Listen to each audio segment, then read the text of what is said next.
as we are back from the Galactic Historian Twitch Marathon. Yes, can I get another meow? For those that have been early on to me know I had a big thing with cats, and I would always talk things about cats. Alrighty.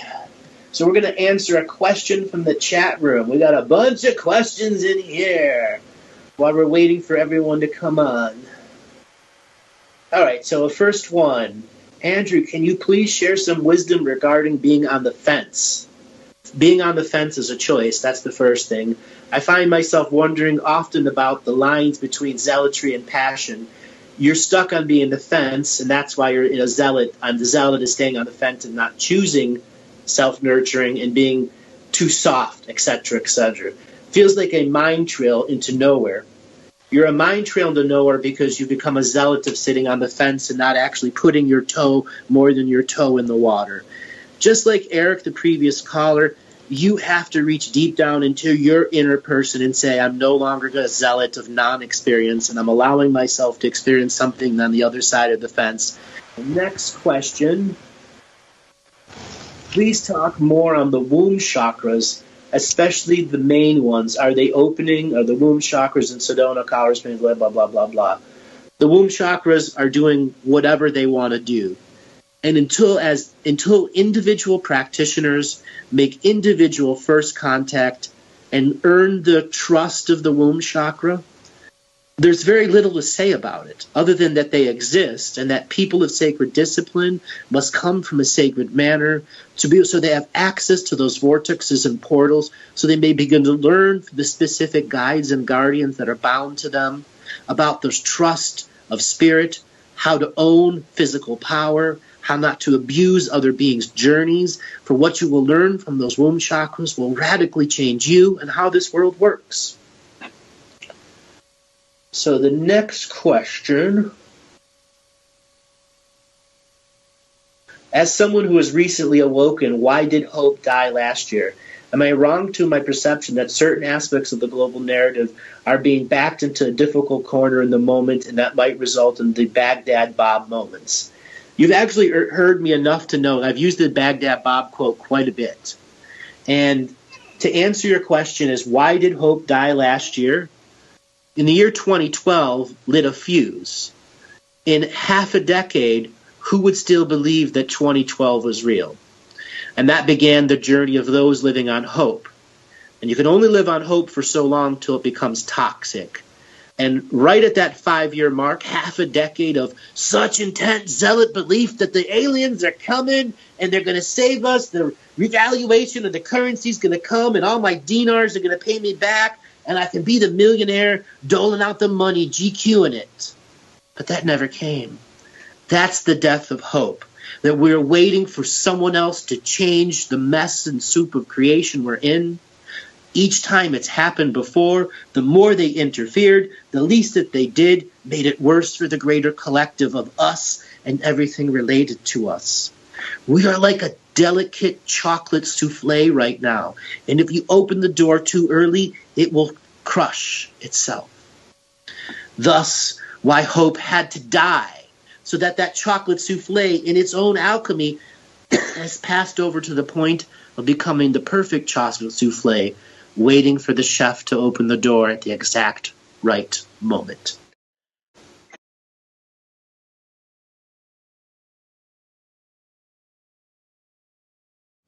This is Chris. I'm living in Connecticut currently, living with my two best friends, Ryan and Sean, and and really discovering so many things about myself and the world around me that I had no idea about. I've really only started, let's say, awakening about a year or so ago, and it's really fascinating when you look back and see how much of your life you lived in this cycle of, the whole work slave type cycle thing for years and years.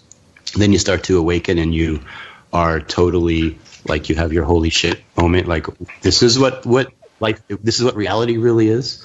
So a lot of things I'm learning right now. I think one of the things I want to comment on is that, when I first came across Andrew, I think it was on that show called Buzzsaw, and he was being interviewed, and I was listening to him, and there was a segment he was talking about the purpose of the dinosaurs and the frequencies, and I was listening and I was saying, that doesn't make it. What? Dinosaurs, frequency, protecting the planet? Nah, that can't be.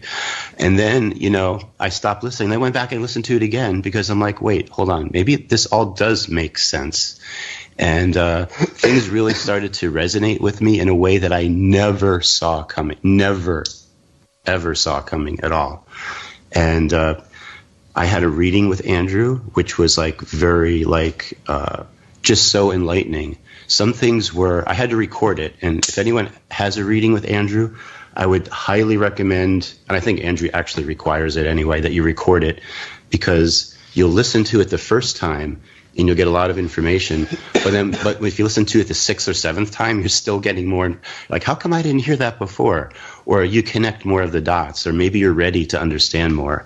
So having that reading with Andrew was really, really super important. It gave me a lot of background and things to kind of think about and go in a certain direction that I wasn't thinking about before. And then that direction has been just amazing.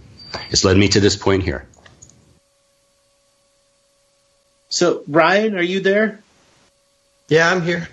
I'm here too. An introduction to who you are. So I'm Ryan. Most people call me Ryan, but it's Ryan, Ryne, and my last name's Eichmann, Eichman. But I first came across Andrew's work back in 2013. Before then, I had a life just like everyone else, with my own personal challenges and victories and different things like that. But I came across Andrew's work when I heard that the earth was hollow. I just heard for the first time people were saying the earth is hollow, and I came across a video on YouTube of a filmed hollow earth from a spaceship. It just triggered something in me, and I just kept kind of binge searching, I guess, for different information, different videos on, because that's a foundational role that you're seeing. This planet that I have been taught my whole life is solid, has some sort of people saying that it's hollow, and it's a whole belief, and it's been ancient.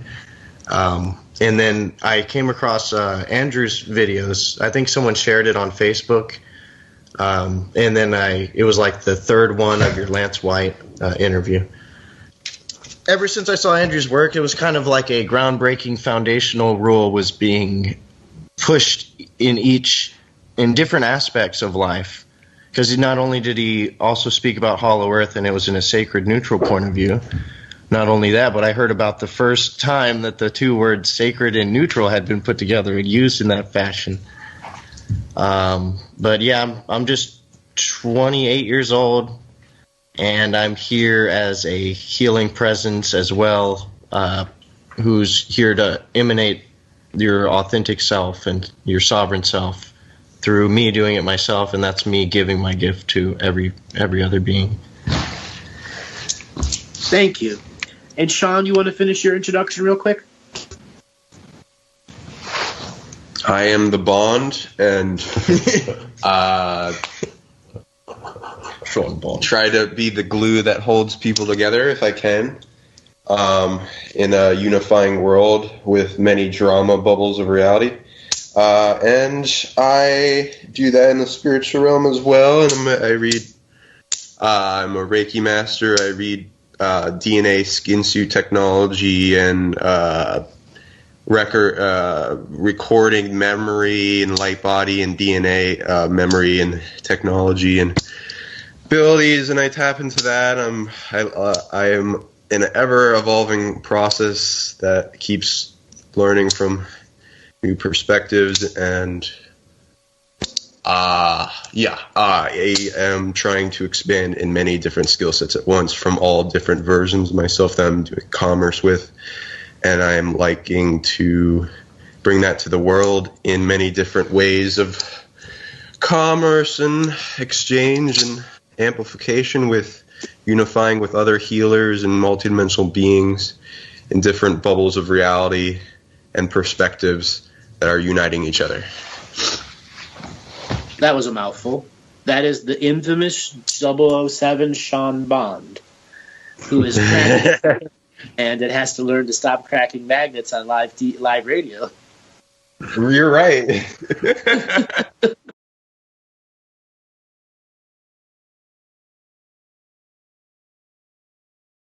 And Sean, are you there? Okay, so yeah, there's a very conscious interaction with weather because it has its own form of elemental consciousness that expands into many different forms and experiences and local bubbles of reality that interact and flow. Sorry, I'm going fast. Interact and flow. It's about retention, so I need to stop. Interact and flow in the local bubbles of reality that it passes over in activated local territory and protection with the interactive consciousness below. It affects one another. So if you're healing yourself and going into your internal technology that interacts with weather, and understand that there are other beings than you and they have to go in a collective, and ancestrally you have to interact with them, and they would need to like you, or sometimes dark beings will try to dominate, but that's not, I don't recommend that. But and how they manifest, what you vote in the expression for manifestation, and what you're willing to do in exchange for that manifestation, because it interacts with other beings and what they're wanting to engage in manifestation. There's people that use weather as a form of healing of themselves and their greater energy environment, and in earth activations, programming, clearing out ghosts, all kinds of different stuff to affect that based on the programmer of the water, or the wind and all the other aspects, and how the awareness of that technology interacts with everything around it in motion and flow. So imagine somebody sending you a healing, and at the same time a thunderstorm suddenly appears, even though the Weather Channel didn't call for that, and then it be a greater healing of the macro anchored reality bubble with synchronistic and symbolic message behind it of the power and the gratitude and the reality bubble change going involved in it, because everyone is syncing together in that collective to allow that to exist spontaneously and mystically.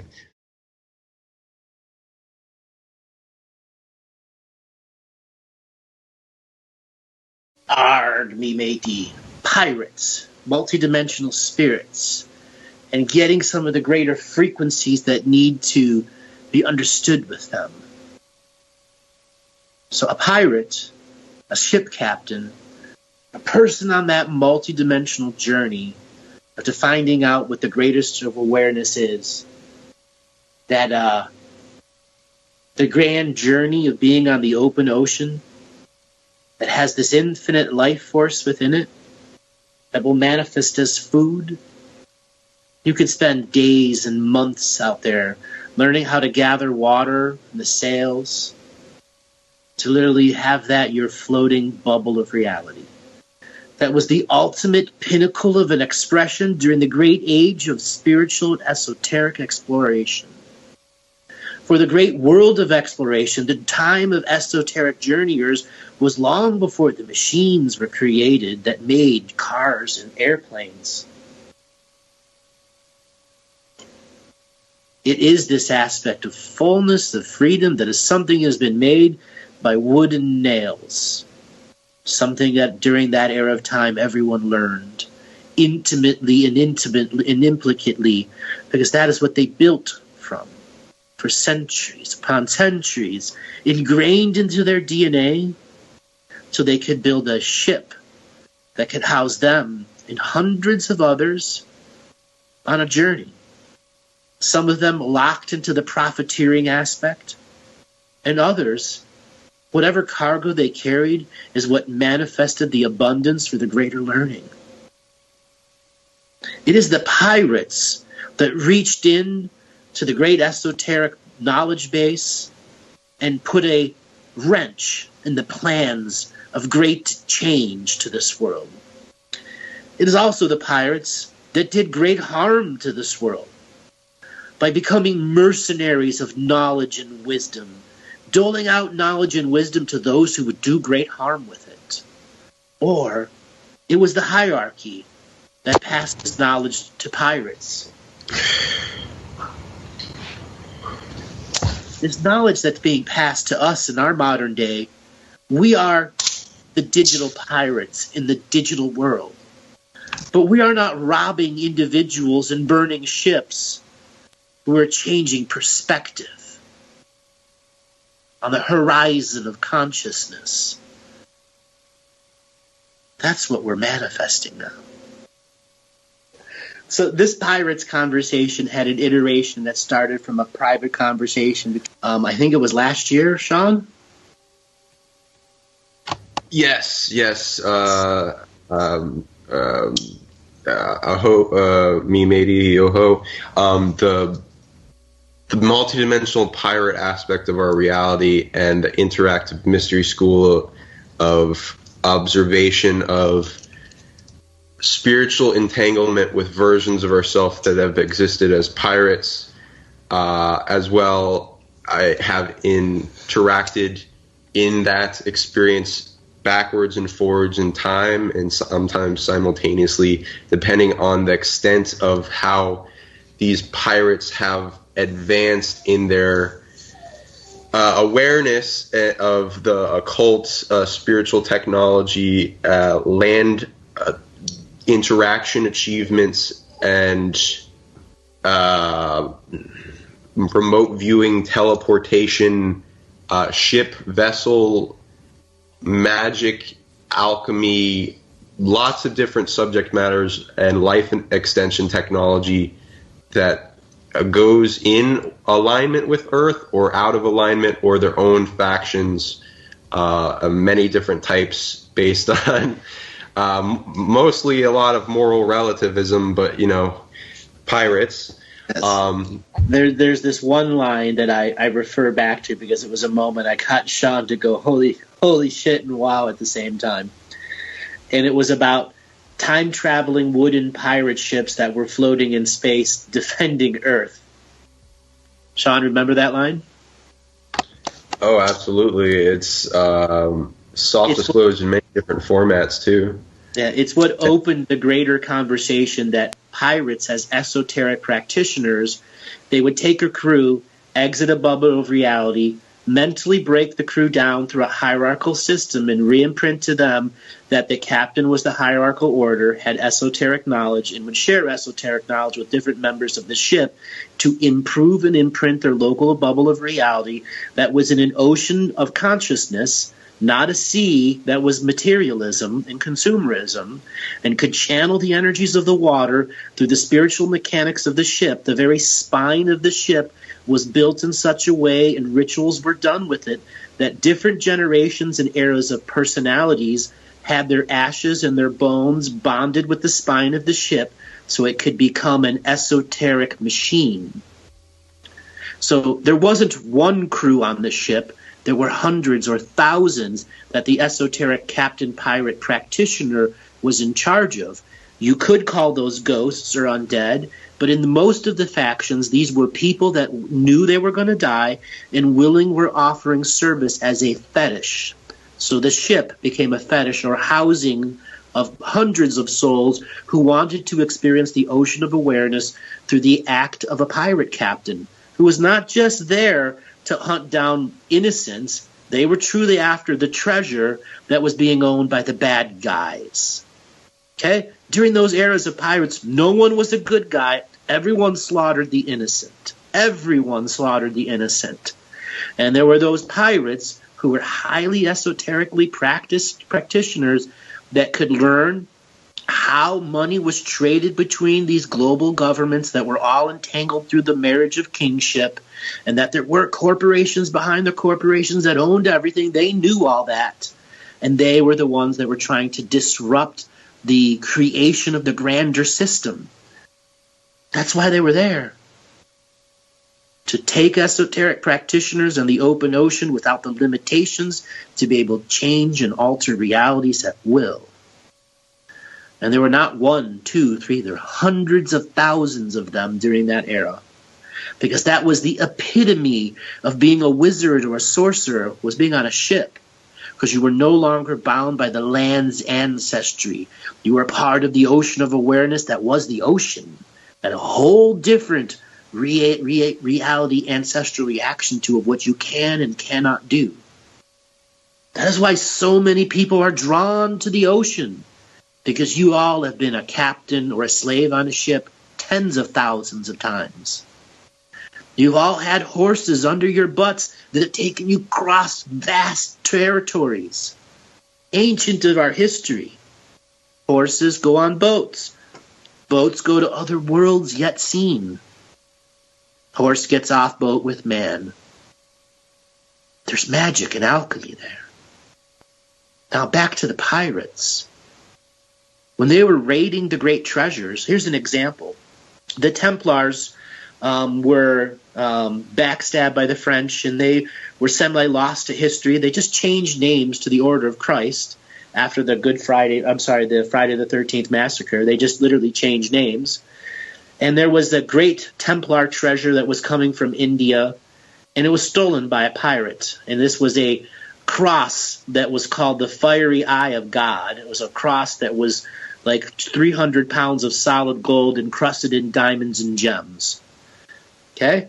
That is an esoteric harvesting machine when it's something of that much gold and gemstones is put on it. What do you think that pirate was going to do with it?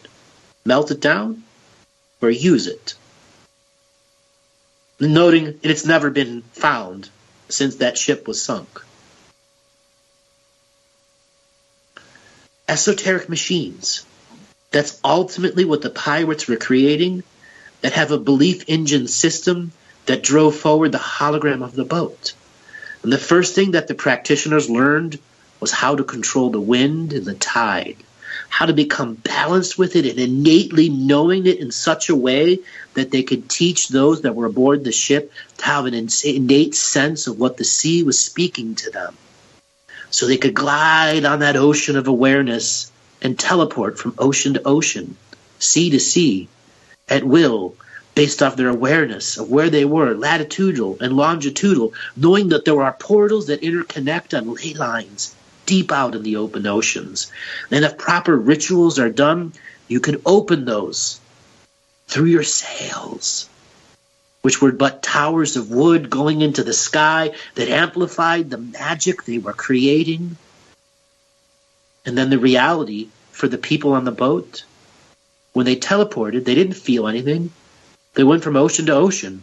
It all looks the same when you're out in the open ocean. Nothing is different but the clouds and the gray. And that's how easy it was to allow people in their mindset to teleport from place to place, ocean to ocean. Throughout history are examples of boats that have arrived months or years ahead of time. For it was just consciousness guiding them through the seas of awareness. That was a mouthful for a lot of you to take.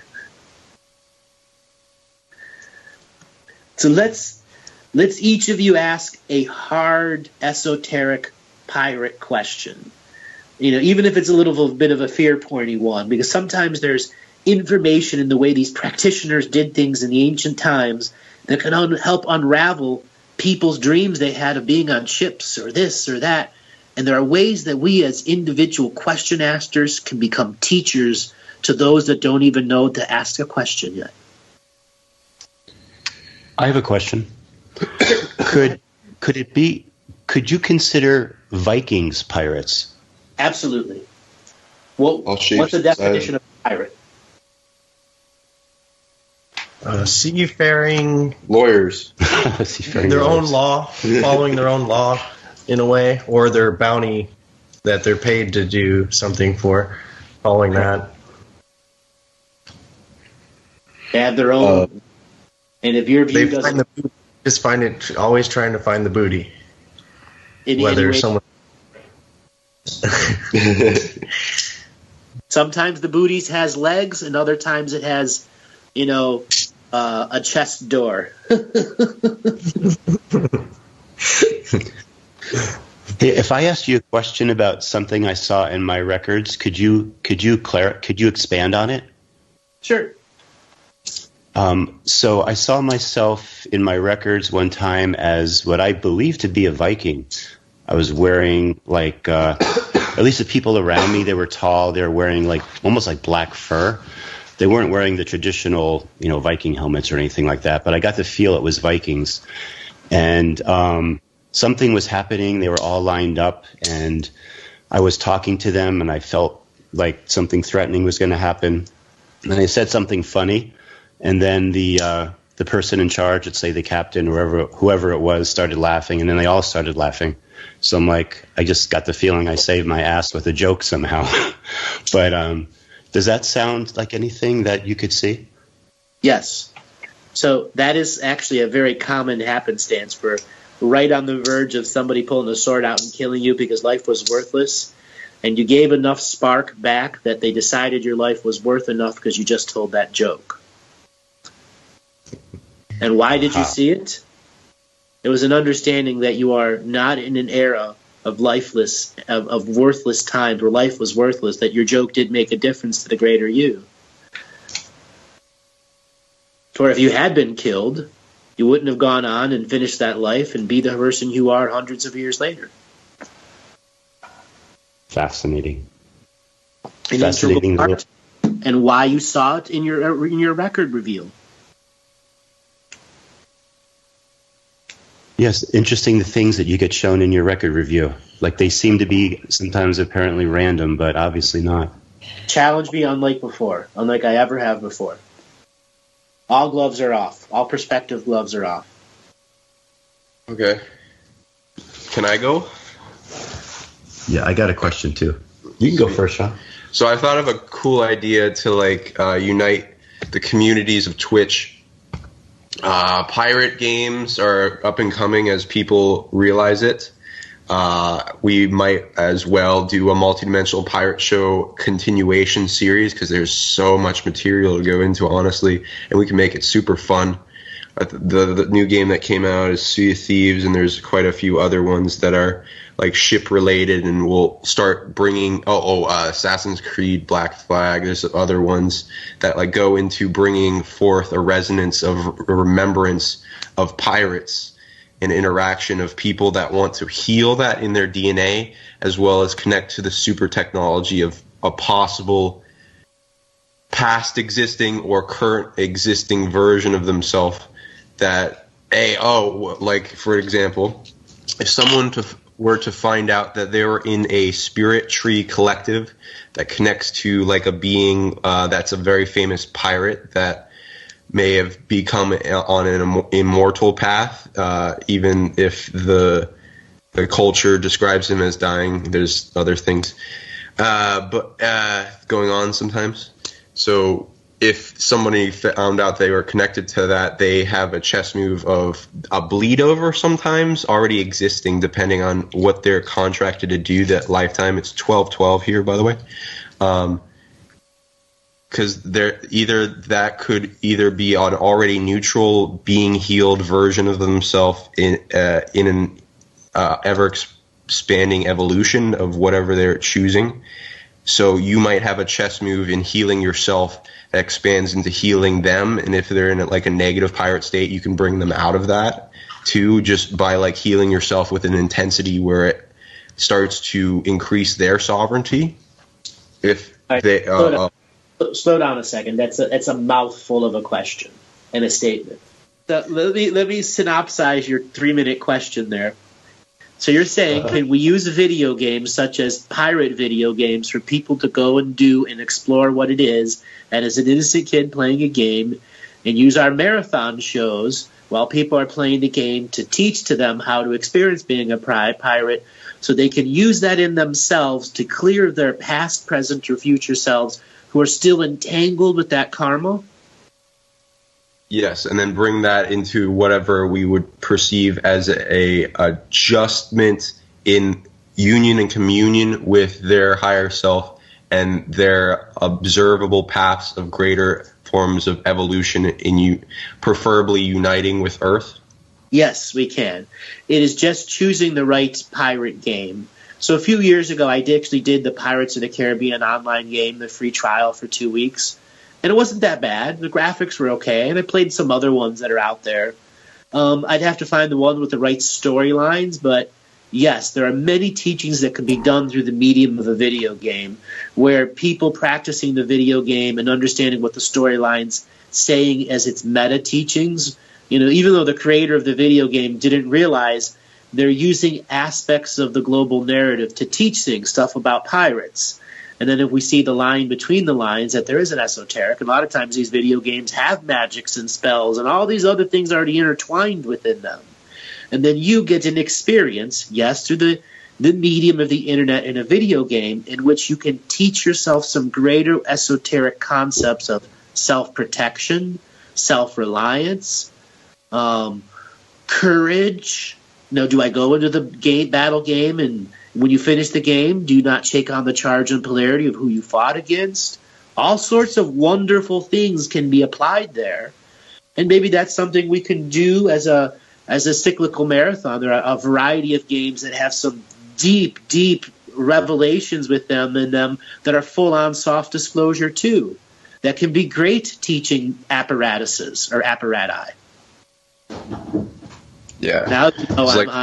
Now you know I'm on a marathon. I am conjugating my apparatus to apparati. Yeah.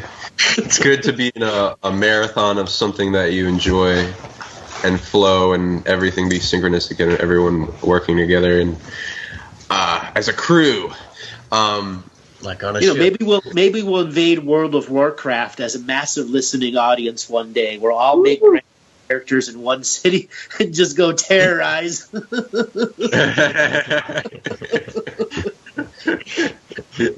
Yes. We'll make a volunteer list. If we can get 100 people that want to use the free-to-play feature on World of Warcraft, we're going to go terrorize a PvP server. That would be awesome. If we could live stream the whole thing. Yeah, blowing the minds of crowds and then having like a conga line. Like those World of Warcraft Form a new beam. lines. Yeah, the flash mob conga line. And then we could twink everybody and just start giving them all the items. Yes, we have to take away this medium that video games are bad. It's when you abuse it, they become bad. And let me say something for the millennials that are out there. I'd rather you be abusing video games than alcohol or drugs. Okay? I'd sure hell like you to get out of your butt and out in the air more and more. But you can learn in the bubble of your own environment to stay heart-spaced when you're playing the game, to stay aware of your local environment, and to understand you don't need to multitask your beliefs. As soon as we try to multitask, we fail. Every gamer knows that. If you're not in the flow, you're not going to multitask. You're only multitasking when you're already losing. Every gamer knows that.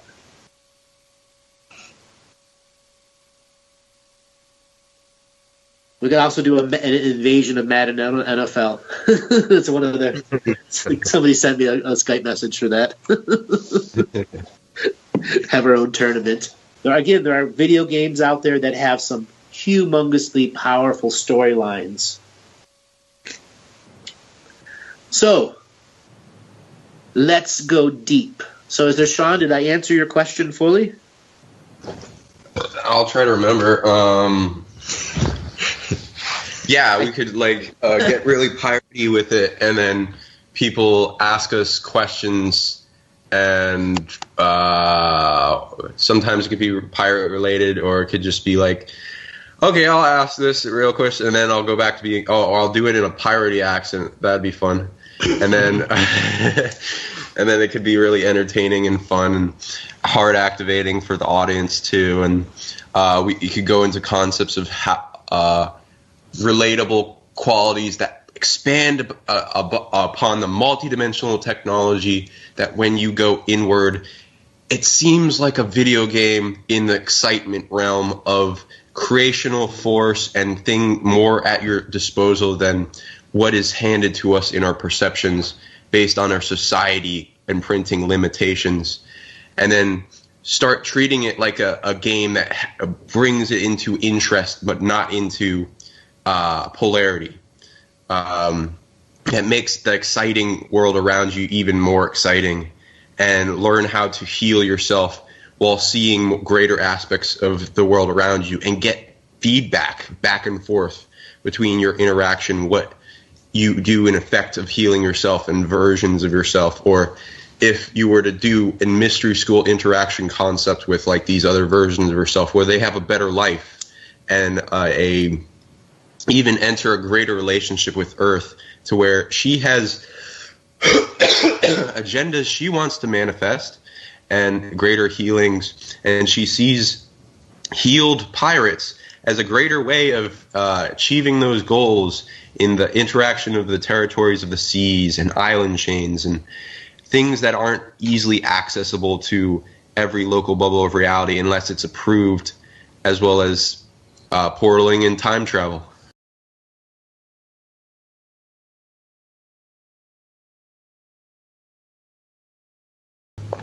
All right. So one of the major myths in mythos are things that live in the ocean, that have some humanoid form, that have a culture, that has another mythos, that it's attached to seafaring wanderers, that creates its own master mythos that is passed on from generation to generation, that encourages the curious to become explorers. And those curious explorers who open their minds to an alternate form of reality, oftentimes in the ancient eras, were brought to these moments where the energies of the ocean created manifestation that could be a siren luring them to their doom. It could be a monster from the deep, a manifestation of their fear, or their individual connection and love to the ocean and the great food chain that was there that brought them abundance to their journey. We are manifesting, co-creating divine beings, and we share this world with tens of thousands of other species who look very different than us, who do not need to live on the surface. They're amphibious. There are those that are fully subsurface. Tens of thousands, skin suits, each with their own path and journey to their unlimited point of view. When it comes to the Merfolk community, there's been a great reduction of the life force that is in them that are free roaming. The free roaming nomad merfolk are the ones that were commonly encountered with the pirates, the ship captains of the 3000 BC to 1800 AD era. During that time, the oligarchs of the surface and grand subsurface, or hollow earth, had a, let's just say, bounty on anything that was caught interacting with the surface.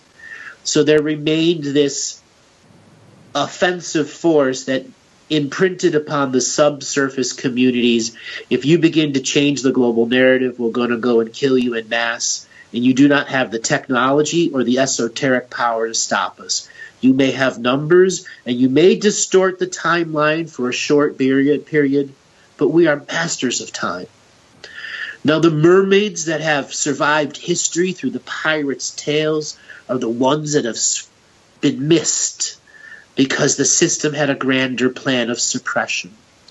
They have survived to this day, so documentaries and books can be created on them. If those Journeying souls in the ancient past didn't meet an open mind or a negative mind. In that ancient past, those stories would have been created for the future generations. The service of the merfolk were to come at the different eras of light, to communicate to those that were on the ships that we are alive too. Please pass the word to those who are responsible enough to know we are alive, and to not pass the word who are not responsible, who will kill us and murder us. Share with them our wisdom of how to talk to the wind and the ocean, how to get the fish to come to your boat so you constantly have food on your journey, how to be in one with the great food chain of life, how to live on the ocean with no trees around you. But the great soup that is the seaweed are these great massive underwater jungles. How to entangle with them in your dream worlds to be protected from the predator of your dreams on the open ocean. For below the ocean is a dream world, and above the ocean is a dream world. And the merfolks were the great teachers to the esoteric practitioners, whether you were the common lookout or the person swabbing the poop deck. They were communicating as the guides and guardians. And as the global narrative began to change to industrialization, the bounty that was put on the heads of the surface merfolk interacting was raised to such a level that a significant portion of their elders had to leave this world because they could not stay incarnating, because they knew they would ultimately become zealots and martyrs, to forcing the cause of awareness to a surface world that didn't want awareness for them. We're giving them an option to speak to us through our myth and mythos, so we can create in our dreams or daydreams our story that has a presence in them that pivots our inner reality to allow a greater point of view. The merfolk, their main cities now are around the island of Madagascar. That open ocean between Kenya, Australia, and India, that is their area that they own, and they do have enough physical and esoteric technology to stay present on this world. There isn't enough strength and power from one individual country or faction to come in there and wipe them out. They do have great allies and other esoteric processes. But it was that industrialization and pollution process that forced them to recede from their ancestral homelands, to go on their trail of tears, till they found their ancient homes of their ancient merfolk, long before man imprinted a global narrative, that of the great founders, the founder species who created this great era of light that we live in now, who set up the very infrastructure of tens of thousands of different life forms to come here and live on Earth, a unique planet that has hundreds of womb chakras upon it, to give birth to the great life force in the ocean of awareness that's this universe. To give birth because Earth was a seventh dimensional galactic seed planet, and the merfolk were the underwater farmers of life, learning how to take the background feral energy of Earth and entangle it into seaweed to have a dream to be shared with the ocean, to help the dolphins and the whales to understand their greater purpose and the underwater webbings of sound and experience. They are the underwater shamans, and there's hundreds of subspecies of merfolk, some with but a handful of beings that still live within them, and others that still are in the millions. Many of them can actually procreate with us and have offspring that are living.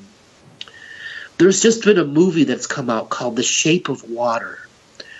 We had a unique grin on our face as what was unfolding from it. For there was a soft disclosure and a love story that had two different species saying we can do this. It's a matter of love and letting go of the taboos of the culture. It is that taboo from each generation and era that has stopped us from interacting with them. There could have been hundreds and thousands of times a reporter could have gone down to the ocean and did an interview with a mermaid. But if they did, they both would have been killed. None of that was allowed to the global narrative because religions have run a cultural and esoteric perspective that has denied sentient life forms their very existence by calling them an animal or a fake myth. That whale is just as intelligent as me, and that mermaid is real. It isn't fake. Just because a global narrative in a dictionary says a mythological being with no proof that exists. Now, that's a lot that I just said on Merfolk. Would any of you guys like me to break down some of that stream that I just came with? That was a load of info there. Would these merfolk be from a certain part of the galaxy or a certain planet? Or is there multiple sorts of them? Just like us, they wear a skin suit that's meant to be underwater, agenda-driven beings. So yes, they come from all over. We've had many underwater lives. But the majority of our surface lives are what driving forward our next experience. Because us, the ones on this call, the people that are listening now, the reason you're a human now is you knew you could make the greatest impact as a human. If you should choose to take up the mantle of responsibility of being of service to the fifth world of peace, meaning peace is your masterful manifestation and the lessons within it, so you don't have to entangle with unsovereign beings who don't want peace.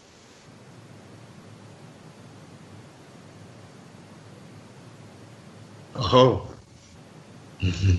Yes, having that in your background, in your emanation, and your focal point of that's the timeline that you're in, and there's no getting out of the fifth world because this is the time that you're in it. You're in the fifth world of peace, and if you're a peacemaker and peacekeeper, you're only creating more and more of that fifth world of peace that's particular to us. What about like the merfolk? Are they peaceful? Are they a higher dimensional being, or they're just as dimensional as us, and their experience is real in the flesh. Remember, they don't have the taboos like they do. So many merfolk are galactic communicators, much like many of the people on the show would love to have that skill. They can do it because they're not forbidden from it. Because they're a third dimensional experience that's on a subsurface, still slave reality, their cultures are radically different than us. They regularly communicate with off-world beings, stuff we would love to do. Okay? It would be great to have your multidimensional cell phone and tell Bob the UFO alien to come by with burgers and land in your backyard. They can do that. They can have pizza from Tau Ceti delivered if they want. What's the trigger mechanism that we're working towards in the resolution of our karma and their karma? Because I do tune into a lot of my clients have various types of lineage connections to merfolk and genetic and shape-shifting forms that they pass down in awareness or unawareness, dormancy or active depending on the lineage. Mostly if it's like more purist or if it's a more like it was done recenter introduction than if it was like going back to Lemurian time genetics introduction. So the answer to this question is let me give it the right frequency. The greatest service you really can do to them, well, one of the many lines of great service is giving them a voice. So that Sean, you're a powerful psychic, you do sessions, so on, you build a public radio show. Is to find a time in your personal journey that isn't intended for public consumption to create an individual friendship with them as beings and collectives, to learn their jokes, so you can begin to give them a voice as a presenter and a teacher in this world. Just like I have the teaching on the whales, there's a teaching on the merfolk. Just like there's other teachings on other animals, they too need to be given a voice that is authentically them, that they approve of as manifestation into this world, so that we can begin to trigger people at the DNA level to know that they are real. We're doing it now by making this manifestation. For all those out there, You want to give them validation that they exist by allowing yourself to enter to the deepest states of mental relaxation, to be it as a meditation for you to say, thank you, Merfolk world that has existed. I honor you and bring blessings to you, and I will continue to do this on my path to greater awareness, offering you blessings. And the next time I go to the ocean, I will be silent, listening to the waves, so I may hear your whispers and inspirations. And that's how you begin first contact, and give them a voice.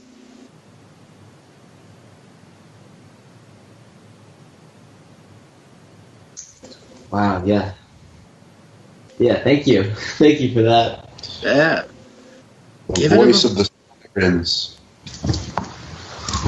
And the other factions and DNA lineages that are all positive, neutral, negative. Oh, so that was the other part of the question. Just as we have good and bad on the surface, the Merfolk also have the battle of the light and the dark.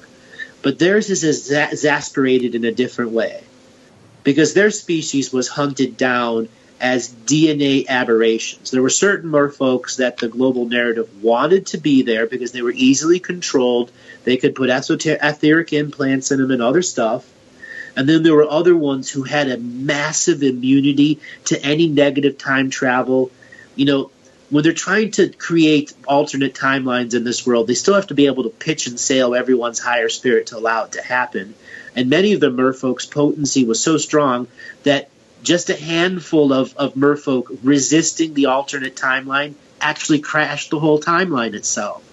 Therefore, their actual skin suits had to be eradicated from existence so that they would have the system of domination and control would have greater potency over the whole world. So those lineages that were hunted to virtual extinctions, many of them have become zealots to the point where they're just as bad as the negatives because they've been fighting for so long.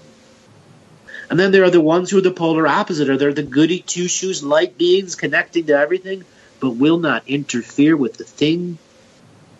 Okay? So they have their polar sides to their pendulums.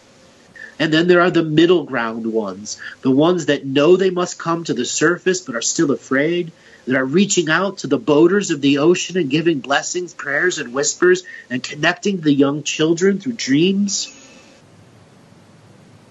We must bridge the gap between them and us.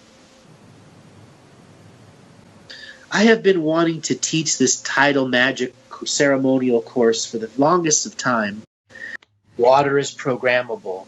And when the hundreds of thousands that were a part of that from the moment it began to then who learned to make it program water began to give energy to the oceans and acknowledge the Merfolk communities simply by the programming of that water. We're at a time where these tidal magics and perspectives can do great healing to us. For as that ocean comes in and out, that tidal mechanic action can be added to our greater perspective of how our reality has these moments of energy in and energy out. And to use the focus of that tidal energy to create intense releases and intense incomings of energy so that you can take the eye of your awareness and bring it into laser focus by grinding away all the distractions with the potency of the ocean. To make that your masterful manifestation of practice that includes the power of the out loud, name it to claim it voice to that ocean wave that's coming into you, giving you the programmed water which you have just given to. And then as your voice and the water is going out, you are bringing that programming and that potency of intention out to the farthest edges of the ocean to share your spiritual cord of equity with every cell and atom of water that is in the great food chain of life. To begin the process of acknowledging all of the shrimp, the kelp, in the prayer process that acknowledges the great ocean that is there and the life force that is out there. And allowing that life force to speak back to you through the tidal actions of bringing to you things that are not whispers, but are confirmation and affirmation of the empathy you feel for the programmed water. And that empathy is a whole new layer and lessons of what is programmed into this ancient, ancient water on this planet. It will become to pass that history, when the truth is told, that the ice ages were a great lie. This planet has had its water and its snow thieved from it over hundreds of generations. And when different disasters were created, it was to create a global redistribution of water, the ancient programmed water that protected this planet, that had the high dimensional beings imprinting upon it. And it is these different disasters that caused the deepest of waters to come up to the surface so they could be reprogrammed by a technological species using false light technology. It's taking water by the trillions of gallons or snow and ice and implanting it upon another world so that it would take on Earth's programmed water. And then they collect that polluted water from another world and bring it back here so Earth would take on the karma of that polluted water from that other world. Something that has been done over and over. And it'll be the Merfolk community that become the truth historians of how much water was stolen to this from this world and how much toxic garbage was given back.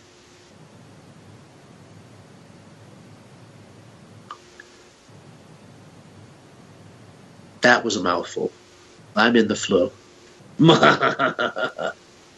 Hey, Andrew, can you comment on who rated the water? Everyone, good and bad. It was that sacred of program. If you could get water that was from, let's say, 30 kilometers below the surface that was programmed by the original Lemurians, it was more valuable than the rarest mineral in the wholeness of all universes. All universes. That rare. And that's why there are so many subsurface species looking for these great reserves of ancient programmed water. Wow. And they would take this water back to their home planet. Yes, and allow it to be a nectar of life to their dying world or gluttonous world. And then they would recollect each of the earth water atom by atom and then bring it back here so that they could deposit the toxins and Earth would clean it out, and then they take a new batch of water. That's how they keep their gluttonous, toxic worlds alive. So is this continuing to happen, or did it stop happening at a point? The main water wars ended right when industrialization came. They could not... They'd have to have an excuse to take a 20-mile or 50-mile iceberg off the shelves. Once global mapping was real, the water wars pretty much ended, and the global narrative ended it as a commerce process that was allowed in this world. And that's probably also being enforced by the quarantine zone? Yes. That is correct.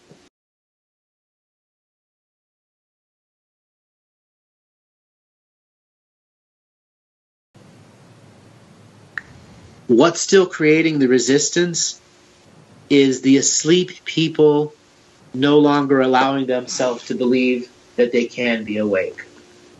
There has been more than enough revelation, soft disclosure, that even the dumbest of the dumb should have woken up by now.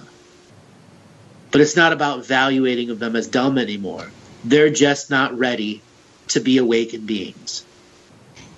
Okay? Either there are some really old souls here that are the chief sleepers.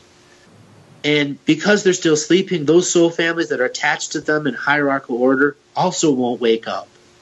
This is why religion has taken over so harshly many families' lives. You got to be born into this religion to even have an experience that has anything valuable for the old souls that are out there. Bullshit. We are making our own new experiences now. We must go to the next level as our own individuals. And global disclosure is out there in everywhere. But the global narrative isn't changing with global disclosure. Global disclosure only affects the individual who must make choices to see the reality at a bigger level and accept that and have courage to follow through with continuing to accept it, even in the waves of denial from friends and family who don't want to hear what that is. That means you must learn not to share it with them. For if they were a signature frequency match for the material, they would have heard it.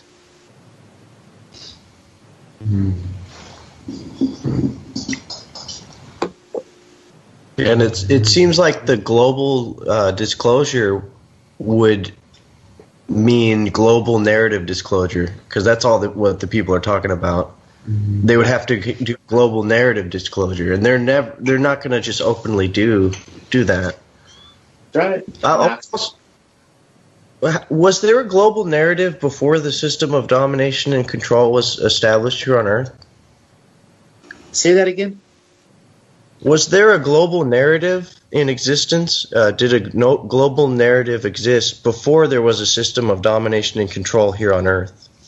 That is actually a really slick question.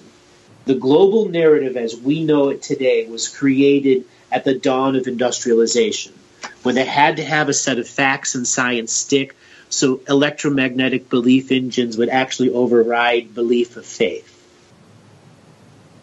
Does that make sense to you? Yeah. To get them to believe that a motor can create electricity, they needed to change the way people saw things, so that because it's still about what you believe in. That's when the global narrative created, when industrialization was a reality and that people in cities was a long-term reality.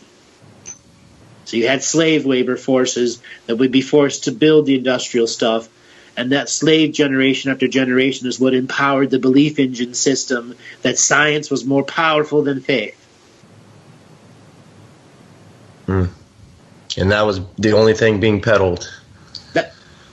But before that, every couple hundred kilometers had their own narrative. And it was the oligarch or the chief of that area that created the narrative. And that's why so many secret societies were created, so that they could have their own narrative amongst their own followers and believers. All right. So that is the nature of the global narrative. Now, that puts it around 270 years, right around, we'll say 300 years, even though it's not really full 300 years. It took them a while to figure out what the global narrative was going to do. They knew they needed to introduce trains, planes, automobiles, electricity, indoor plumbing, hot and cold water, refrigeration, which didn't come around until the 1920s, all to a group of people that were living in brick and sod houses or wood homes or stone homes that used fire to heat them. And they had to rapidly switch people over in a span of a little more than 120 to 130 years, that lights would be in your home and you no longer needed to use whale fat and blubber to power your candles. 90% of the world was lit by blubber industry for thousands of years. That's how big the shift was. And that global narrative needed to be revised. And then there needed to be given an action plan to each generation that was to suppress anything that wasn't going to be in the global narrative. Like all of the findings of giants that we know the Smithsonian Institute stole the skulls and hid the bones. We all have seen it over and over and over and over and over again. That's an example of enforcing the global narrative the way they want.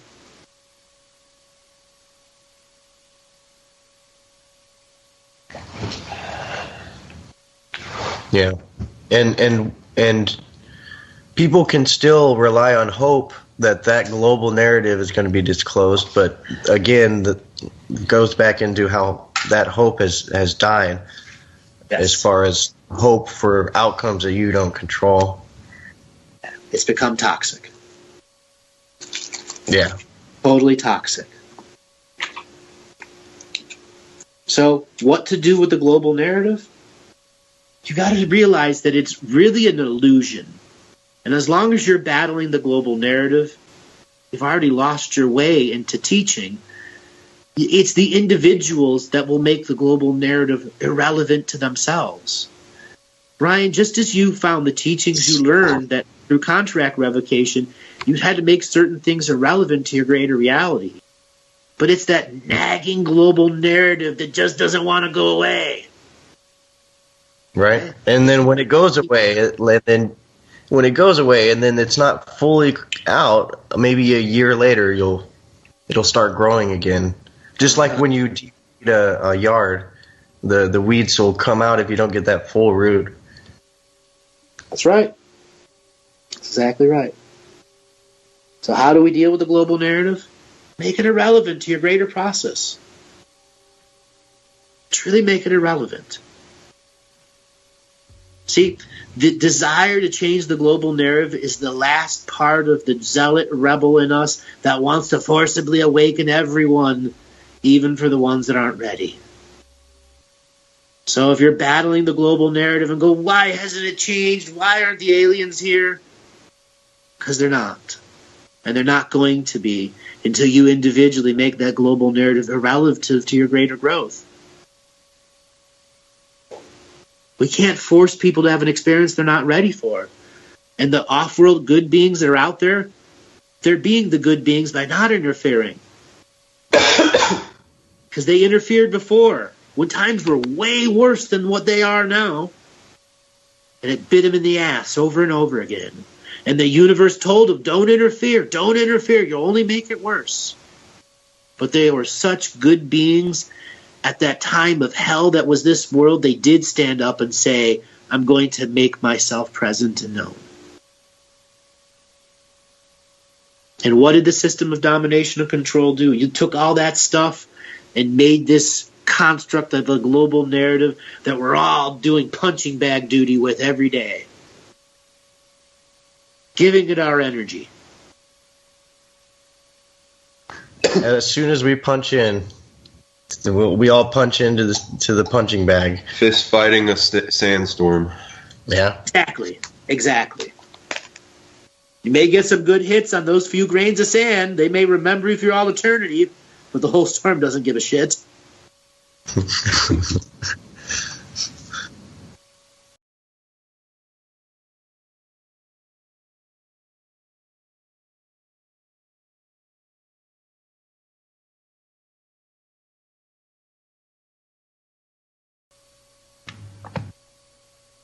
Oh, yes. It has such a specialness. When I first got staying at a place that was constant wind. Constant wind. And there were times I could smell the sand from Africa in those winds. And when we go down to the beach, it was the waters of the Atlantic on one side, the waters of the Caribbean on the other side. There were these places that we went to where you could see the Atlantic and the Caribbean meeting together. And it was an amalgamation of all of these unique energies. And it's such a unique bubble of potential reality, separate of the people that live on it. But becoming a person that would call that place an ancestral home, it offers some unique potentialities from its great subsurface places that are waiting to be explored, to be understood as the teachers that they are. Barbados, it is the gem of the Caribbean, but it's also a whole different layer of experience for those that truly want to be a seeker and a practitioner that has a place that has all the infrastructure. Instead of being at 15,000 feet in Peru and with the shamans up there, you can be on the open ocean and still have the full. It isn't a third world country, a first world country, and allow you and afford you hundreds of different surface and subsurface and water-based experiences that can take the esoteric practitioner on the great and grand journey. And it's not a giant island, and yet it still has a rush hour that you can be caught in for 2 to 3 hours or more. It has these little tiny cart roads, horse cart roads, that are now real roads. They built on the side of giant hills, home after home after home. Totally different style of construction than the rest of the world. Okay? That's the potency that Barbados presents. And yes, Barbados is one of those special places that will become a special teacher for a lot of people out there. And so now let's ramp it up, guys. Let's get into some juicy, hardcore questions. You've got me in the flow. You guys kind of have a deep realization of when I'm in these unique flows that the stuff that comes out of my mouth can be quite impressive. We'll just call it that. Andrew, this is Chris. I have a question. Sure. It has to do with an event that happened in Siberia in 1908. And there's an official telling of what that event was. And I have a feeling that there might be much more to the story than we know. There is. Okay. So if you could comment on that, I would love to hear the truth of what happened in Tunguska. Okay, so that's a global narrative moment that just about everyone that has done the slightest research into weird things happening, Tunguska, 1908, hits every TV show that talks about paranormal weird things, world changes, etc. It is a foundation for thousands of conspiracy theories and real theories. It's a pivotal aspect in which the global narrative was challenged by an off-world force that if it denied it, it would come back and haunt it a millionfold. In 1908, at that particular time, the world was just barely united by trains, just barely united by any form of electricity. Radio was in its absolute infancy. And the off-world organization, simply call it that, guided a reality belief engine weapon. Now, I'm being specific here for my own personal reason, that would come and create a reality-altering experience for all of those that were going to be in what we'll call a blast radius, in which there would be future beings that would come and scan this blast radius, make theories, and create myth about. It was also a time travel event. So this off-world group knew that there was, in that Siberian region, there was these built-in defense systems that could stop asteroids from coming and harming this world, because it was under a global narrative that didn't allow asteroid-based destruction. So that off-world community hacked that system of self-defense weapons and allowed this reality-altering weapon that was on a concept of what was thought to be a comet, even though it was actually a vessel that was created from the ground up out of ice, solidified ice that was programmed water, into a shape of something that looks like a Vogel crystal that was about 200 meters long. So think of a 200-meter Vogel crystal with 955 sides on it, perfectly polished sides, made of programmed super ice that would enter our atmosphere, half the speed of light, instantly be vaporized, and all of its programmed energy released before a defensive system could disintegrate it from our stratosphere. All of that programmed water was released from the toroidal field, that was the Vogel-style crystal, and an impact zone was created.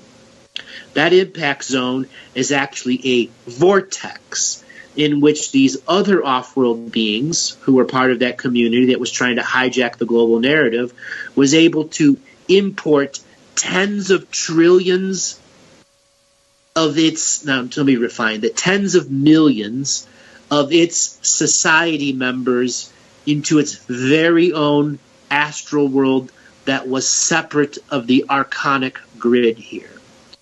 It was a way to bust the Archon's incarnation grid and allowed them to directly incarnate into anything that was in the blast radius of that esoteric weapon, whether you were a frog, a tree, a microorganism. And as soon as you were in the great food chain of life, after your natural first death, you could go to any other astral world and become a human or a dog or a cat that would not have the same archonic limitation.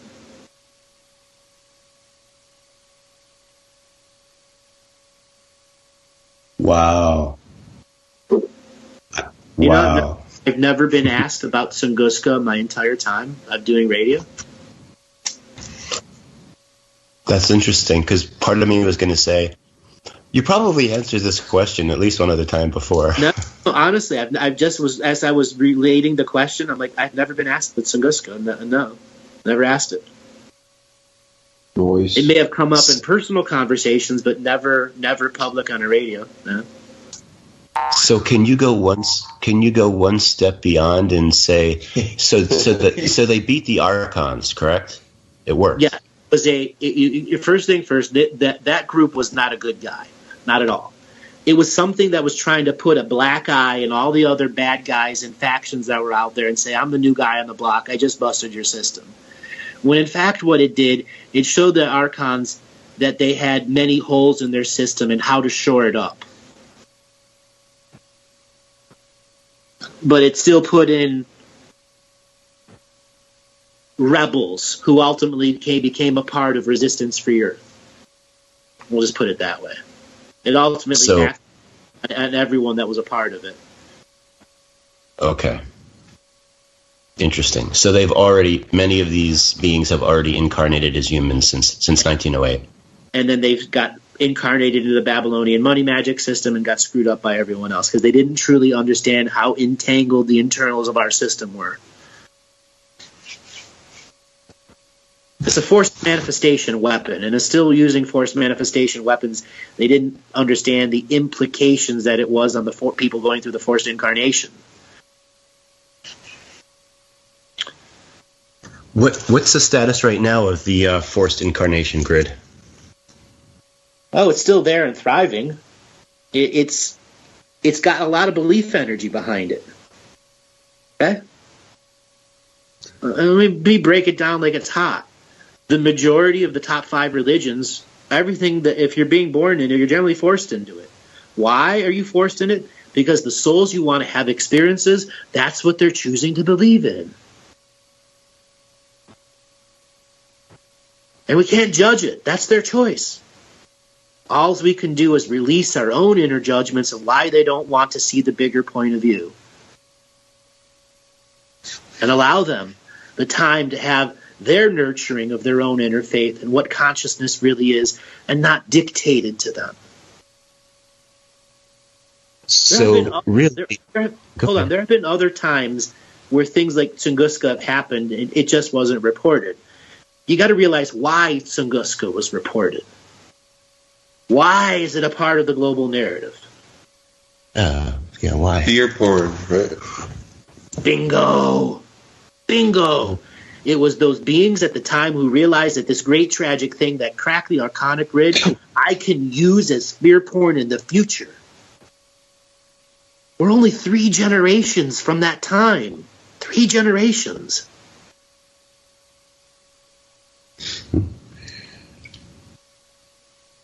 That means 3 generations have interpreted and reinterpreted what? Can you state the origin? Say that again? We're breaking up a little bit. Can you state the origin of the comet? It wasn't a comet. It was a piece of programmed ice in the shape of a 200-meter Vogel crystal. The origin of the programmed ice. Oh, it was earth waters, stolen earth waters. Because that's what created the signature match for it. Highly revolved and refined programmed earth waters that had very deep programs from Lemuria and Atlantis in it. That's why it could burst through our stratosphere so fast. And the esoteric protections that were up there. And angelic protections, too. Let me tell you, the angelic community was very upset that sneak attack happened. Very upset. And how, like, asteroids, the whole belief system behind the fear porn manifestation, that there's we're not able to prevent asteroids at a greater angle, as well as many protectors of Earth. There's like whole psionic divisions in many different species to influencing meteors a little bit to the left, and it won't hit us, as well as things like go back and forth in manifestation and trying to manifest asteroids unpredictably to counter predictive models, but not usually being allowed on this timeline, but other timelines being allowed to see what would happen in that instance and not allow it to anchor to this one? Essentially, yes. And that defensive system I was talking before, when it was hacked, it was the watchers of the northern hemisphere who were psionically hacked so that they wouldn't activate the technical and esoteric defense system that would have stopped this reality-altering weapon from rapidly going from stratosphere to full imprintation.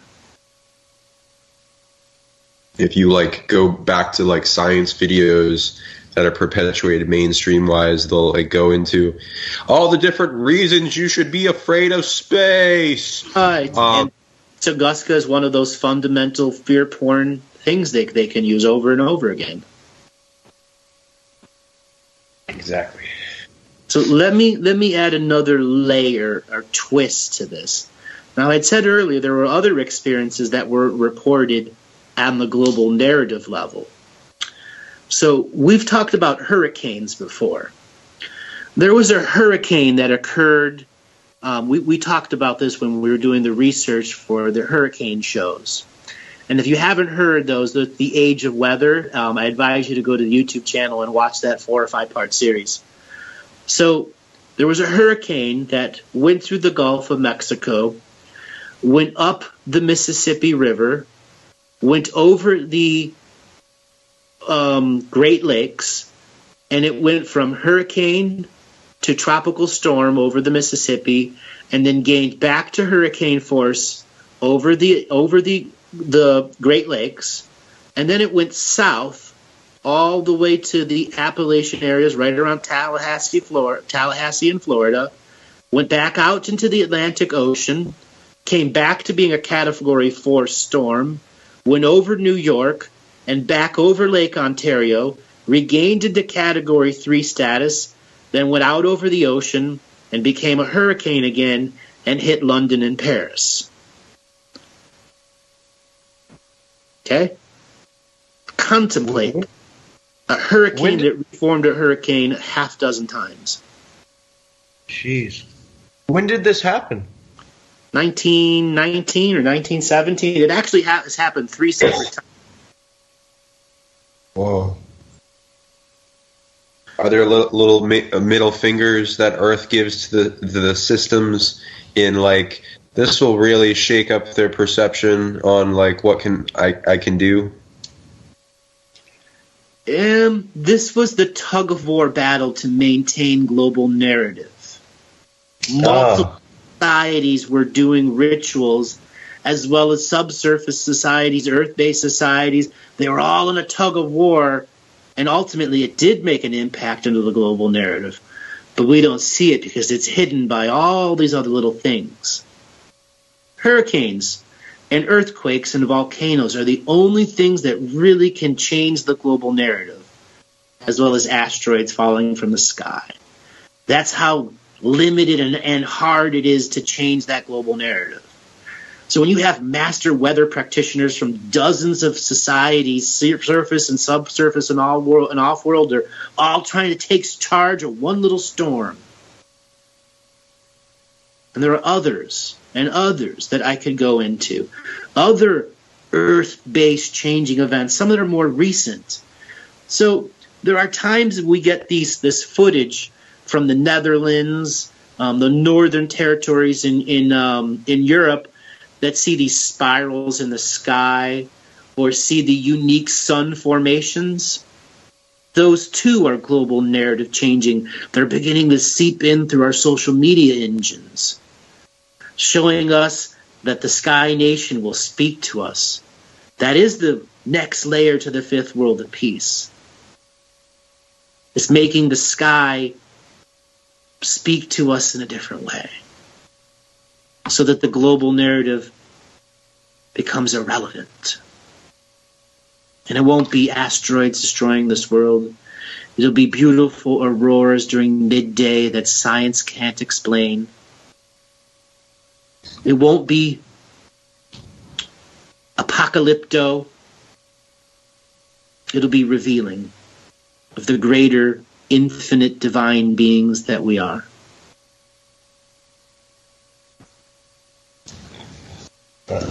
Yeah, I'm sure you've seen like a lot of the online compilation playlists of strange and mysterious weather patterns that form in various areas in either peaceful, interesting visuals, interesting land bending activity, or even destructionary patterns that are mostly perceived by the people as negative coming of days kind of thing, but like still a good representation to tune into the ancestral weather patterns and the collectives that are in that are realizing that they're getting filmed and spread around the world.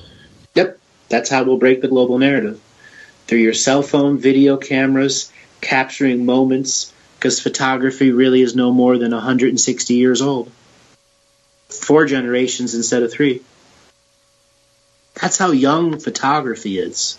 And think of how much it's changed. When you said auroras during the daytime, that really captured my imagination. How far south would that be? Could be everywhere. It could be over New York City. You know, you have seen the auroras as low as Galveston, Texas. That has happened throughout recorded history. Okay? Now, we haven't seen auroras during the day on a global scale since about, we'll say, 560 AD. And it was a different time where Earth's solar minimum, meaning there was a very low amount of sunspots, which is what we're going through now, an extreme solar minimum that has many of cycles coming together. And we are now having auroras without sunspots or coronal mass ejections. We have now had 8 different times in the last 23 days in which we've had full aurora borealis without sunspots or coronal ejections. And we, for the first time in history, on March 11th or March 12th, we had a pink aurora.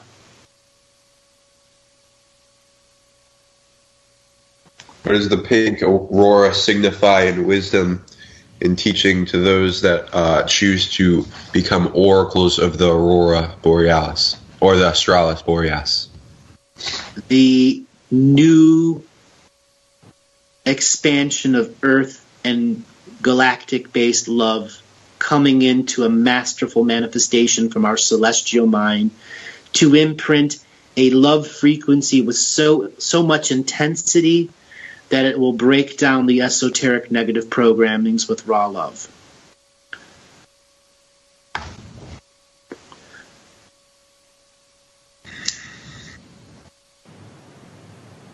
Universal spirit of love. Let us all contract the love virus through our contracts as well. There you go. It's quite contagious. There's an odd reference to that one, too. It talk about the love virus that took over the banking industry in 2014 or 2013. I've had so many people who listened to that show, and it sparked something in that was so intense. Yeah, the RV. It was its own real RV, kind of, in a way, for belief systems. Yeah. Real RV. So with the aurora borealis, it's like an emanation that expands across the entire globe, but like past the our visibility, and it's like how much does it permeate our environment would be a good way to explain to people so that they could realize they don't need to just go there, but it does amplify for an experience if they do, for greater dreaming and activation in the mystery school of the self. Good question. So the aurora exists around you right now. You just don't see it. We are in a soup of electromagnetic energy that's known as the Schumann resonance. Now, the Schumann resonance, it only has what are scientific belief engines as its variables and inputs on a mathematical scale. And because of our understandings of light converted to electromagnetic perception through what our eyes can see and what we're told to believe. Now, the aurora is around us, and when we raise our consciousness and frequency, our aura becomes our own aurora, in which the top, our crown, is our borealis, our connection to spirit, crown chakra factor. And then our root chakra is the grounding, that's the taking in of that sea of electromagnetic energy that is the consciousness of the earth, and channeling it through our chakra system so it activates our DNA experiential DNA that is creating memories that are both chemical and superluminal, so that we can begin to experience the aurora as a sight, meaning we've gone to the North or the South Pole and seen it physically. It will amplify our placebo belief engine that it is everywhere around us. Now, when you actually go and see the aurora borealis, you can actually hear it too. It makes a sound, a hum, a noise, a click, an energy you can actually hear with your ears as the streams and the clouds and the colors change. It is its own chorus with the crickets in the background in perfect synchronicity and interconnectedness. When we experience that aurora borealis in our high-frequency enlightened state, it is our confirmation and affirmation that the galactic and the universal and the local solar spirits and our celestial mind are in interconnectivity and co-creative with us, because there's a manifestation in the sky that the global narrative has a definition for, but does not control in any way, shape, or form.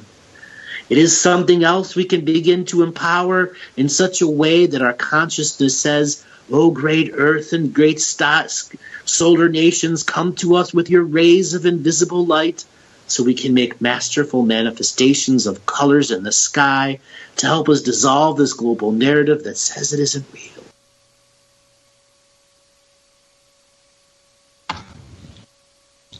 Woo! Yeah. So, as Schumann residents of the Schumann resonance, we can work to greater expand our union communion with these fields of energy that work for our benefit and the benefit of the collective. Yep. If we allow it into our expression and expand upon it for greater usage. Exactly. You got it. When you begin to focus upon it, it focuses upon you in equal co-creation, non-competition, non-hierarchical order.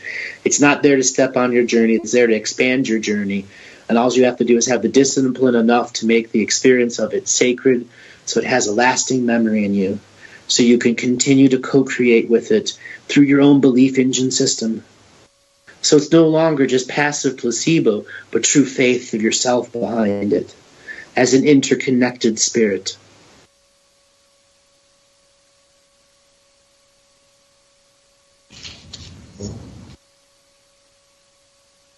And the way you were describing the aurora borealis as its connections with us and the crown chakra, it's kind of like a lot of us, we would think that we're rooted on the earth and we're, springing up from the root.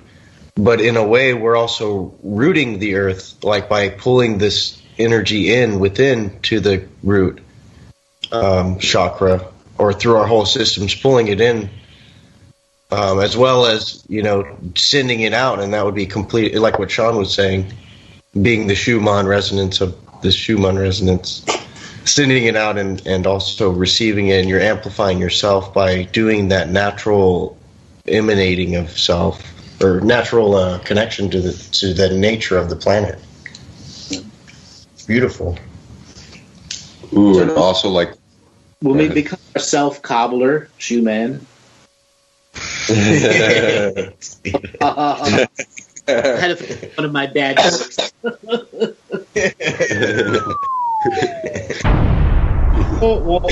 Exactly. So is there also like a interconnected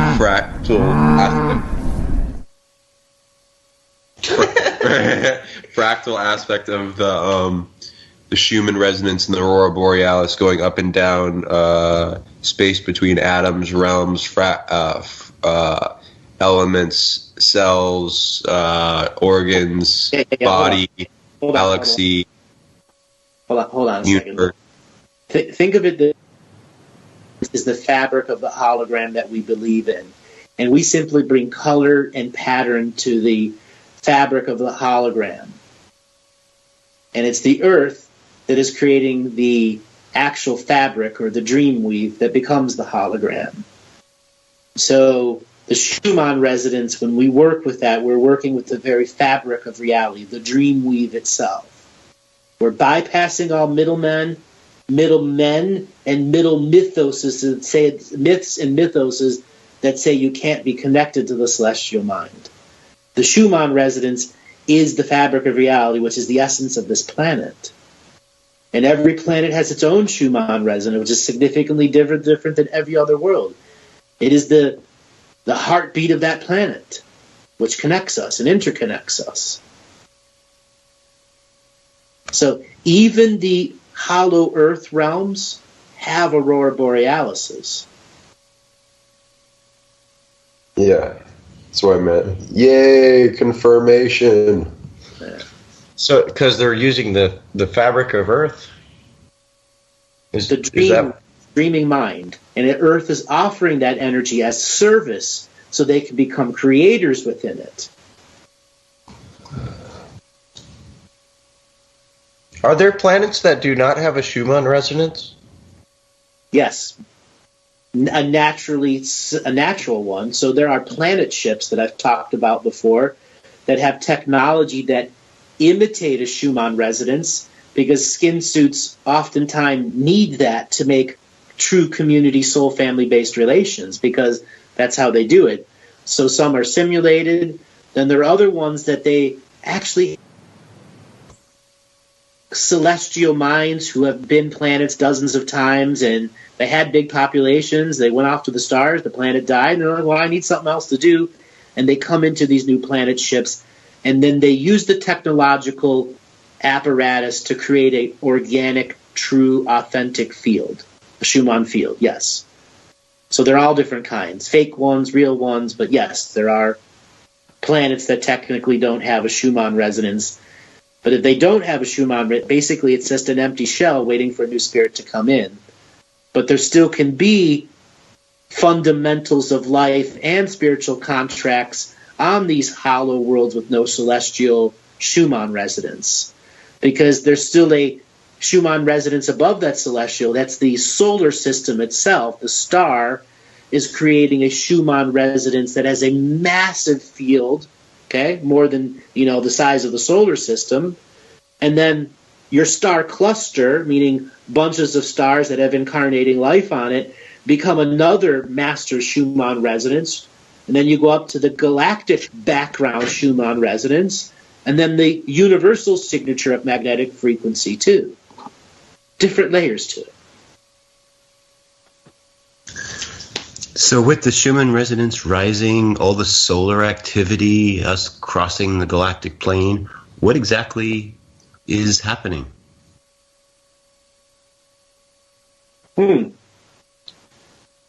A rolling ball of separation of density. I wanted to make fun of it for a second and call it a crap stew that's being served to everyone, but I'm not going to. It's what's happening. It's the separation of density. It's one of the oldest teachings that I've had since dawn of me being a presenter, and that we become conscious of it. And our global narrative is trying to define how people learn at a time where learning should be done in a whole different way. It's trying to trap us in the old schools of learning. It's why so often YouTube becomes a detrimental process to people's greater education, because there's the instant gratification of information, but there's no fact-checking behind that information. Cannot tell you how many people come to me and, they watched a YouTube video and that's what they believe is spirituality. That hour that they watched that Graham Hancock video, that they're a high-frequency motherfucker. They're not. Just because you watch Ancient Aliens and you're putting your support behind the community like a cheerleader, it doesn't make you squat. It doesn't make you an explorer. It makes you a watcher. We can't be watchers. We're creators.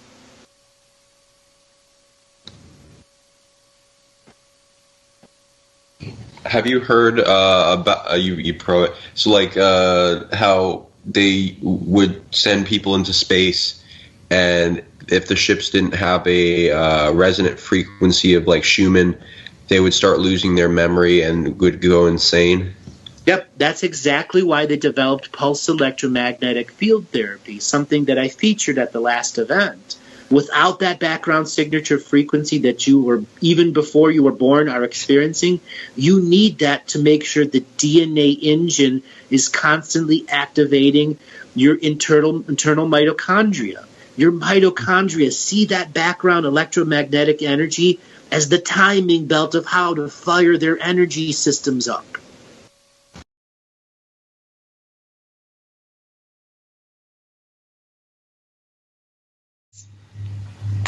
There are actually lots, and I've got 17 minutes in which I can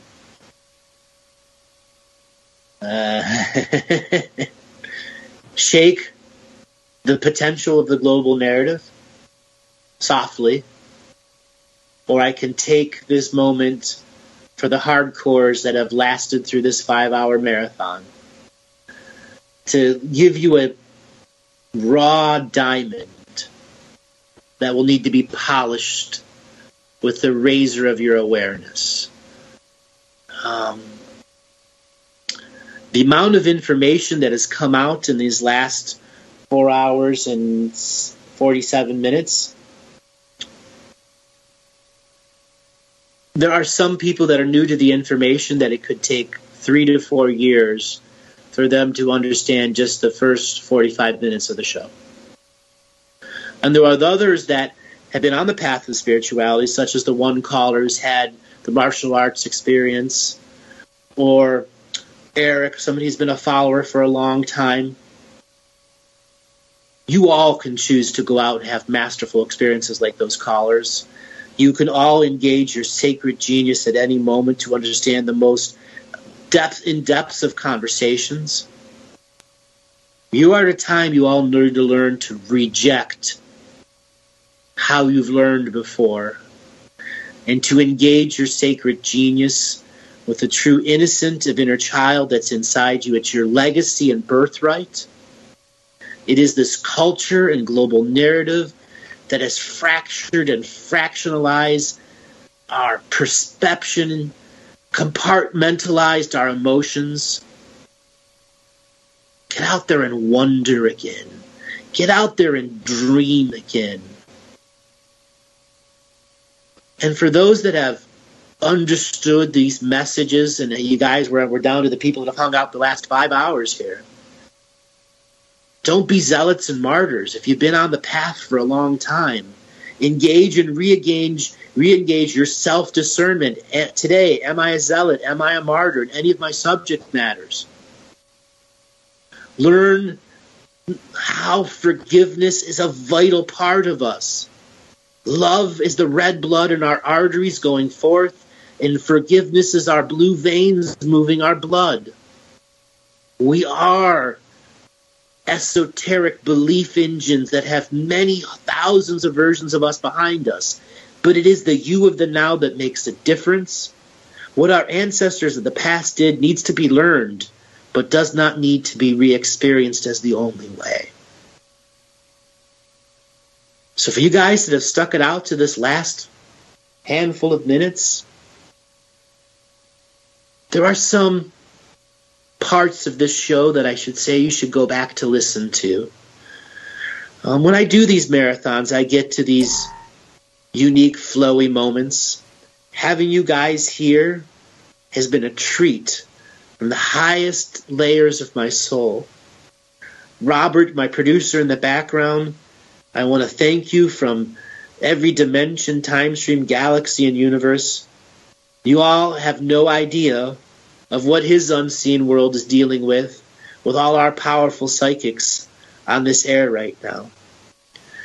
Sean, Ryan, and Chris, you guys are the three musketeers going through the challenge of personal courage to be on the journey of change. It is connecting with you over these past months and years that has helped this human Andrew go through my trials and tribulations, to be able to share my teachings with you guys, and to see you take them and do such wonderful things with them brings great joy and happiness to me. So I want to say thank you to everyone that's a part of this adventure, to Jennifer, who has done the website things and all of her admin work. My PA handles all of the incoming mail. You have no idea the amount of 10-page life story sees every week. We're a part on this great and grand journey. And the listeners that are here now, my gift with you is the pure, authentic Andrew, with 12 minutes left to see who will ask me a question that may be the next viral answer that could change this world. Because we can outcreate this system with our words. It's the last loophole it's given us. Honored to be on the journey with you. Should let her know. Yeah. Oh, it's crazy. I'm getting we have a question from Tyler Ellison, who was the channel earlier.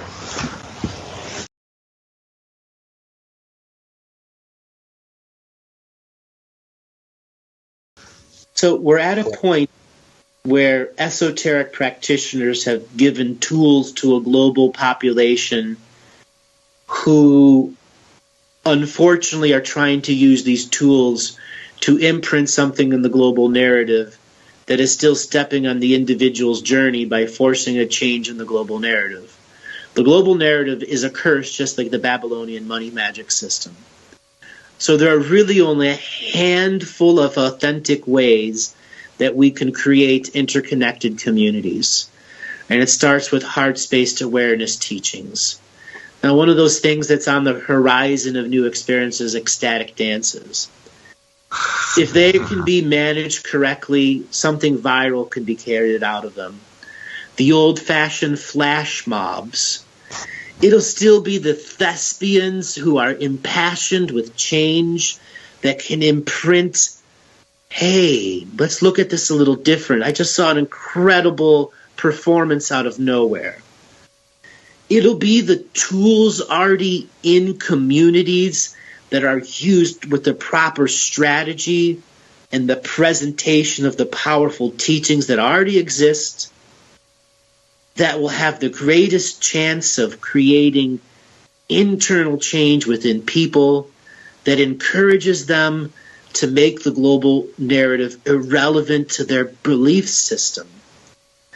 We do live at a time where so many of the powerful techniques we use on ourselves, when we begin to try to send out as a ritual or ceremony, ultimately it's an imprint of control on the world. We must learn to let go of our need to control the whole world and force communities to be built now, and understand they're organically created and that the spiritual contracts already exist. So if we go into the fundamentals of our belief that the communities there, they're in our spiritual contracts, and we simply must learn how to become signature frequency matches of the moments of now. Too often, spiritual people try to create these unique strategies that force a mass signature frequency teaching of the moment. That is stepping on the grand journey of many's. When I do these radio shows, I make sure that I de-weaponize every aspect of what I say for a reason. I'm not here to step on anyone's journey. I understand every person who's ever listened to a single word of mine have already had an agreement to hear these words. I know this because it's the structure of the mystery that I've been understanding as synchronicities and oneness since the dawn of my birth and all of my other eternal births. I chose to be connected and interconnected to, so I could manifest a observational entity that is me, the Galactic Historian, Andrew Bartzis, born March 23rd, 1974. I'm a fully functional, multidimensional entity simultaneously existing on 20,000 plus worlds, dreaming too. Making this masterful manifestation to say, communities grow organically.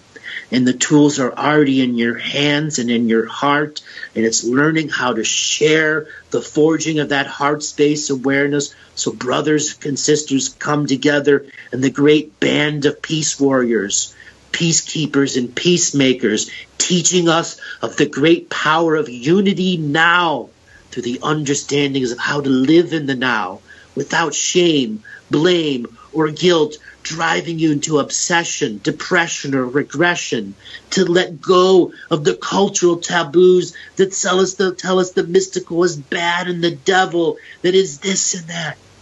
That was a high energy one.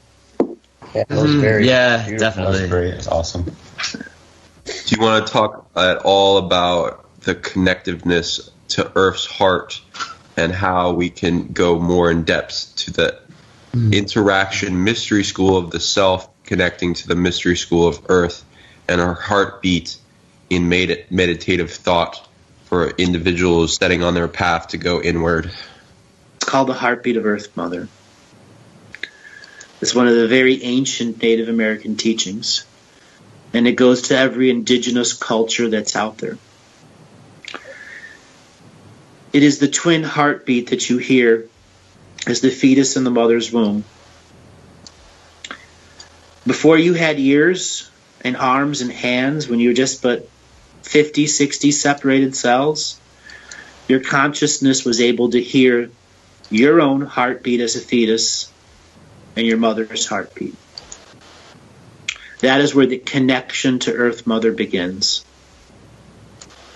And for any practitioner out there, be you brand new or the most advanced, if you truly put repetitive focus on hearing your heartbeat and then what it's like to hear a second heartbeat, you will learn what the heartbeat of Earth Mother is and how to achieve moments of great internal silence in which your knowingness is expanded so many-fold that in silence you will understand that oneness is knowing everything in that moment. And then that moment ends. That meditation ends. What will you retain from the heartbeat of Earth Mother? The muscle of interconnectiveness. That's what you'll learn from practicing those skills, making manifest the imagery internally and externally of that fetus in the womb process.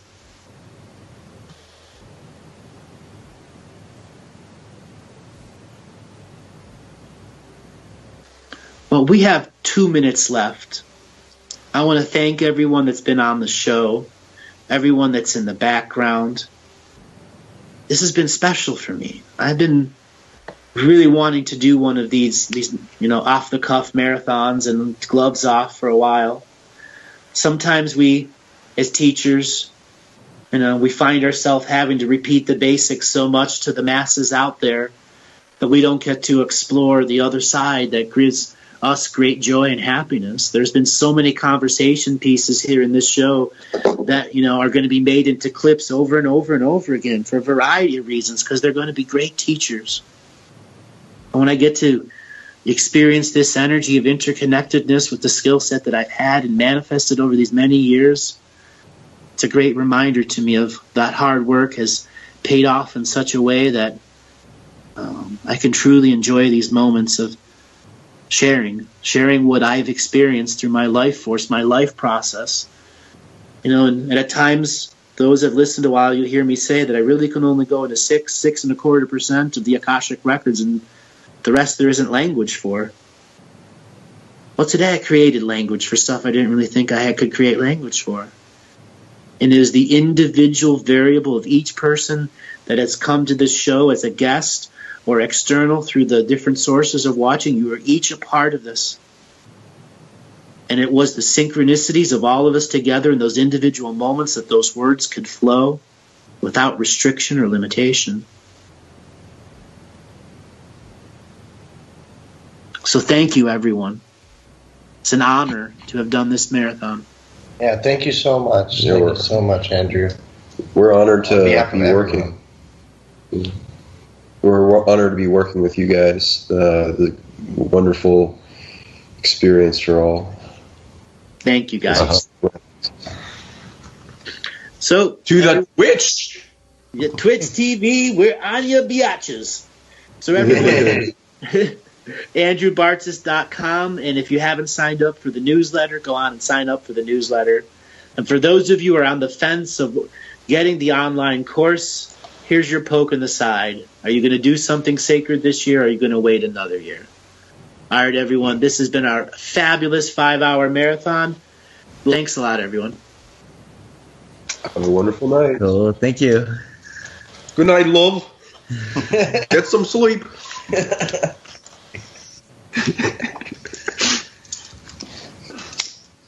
So that's the Galactic Historian. As you can see, the depth of his knowledge of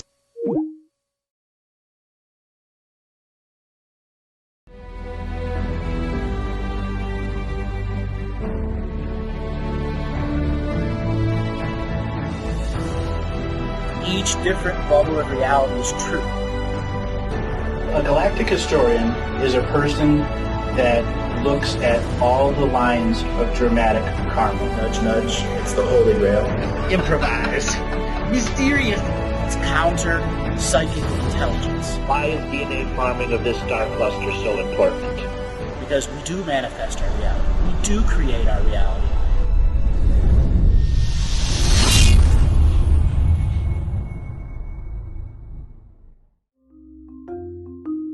Hello. Let's create. Let's co-create. And let's change this world with love. No matter if you're from Alpha Centauri or Earth, we all began with the same birthing process. We live in a limited point of view. Living the mystical life daily is about striving for the unlimited point of view. Each day, each human being gets an infinite amount of choices. Living the mystical life daily is about facing obstacles and challenges. The level of awareness that you are working at means you have a responsibility to be equal with it. How does one truly let go of expectation?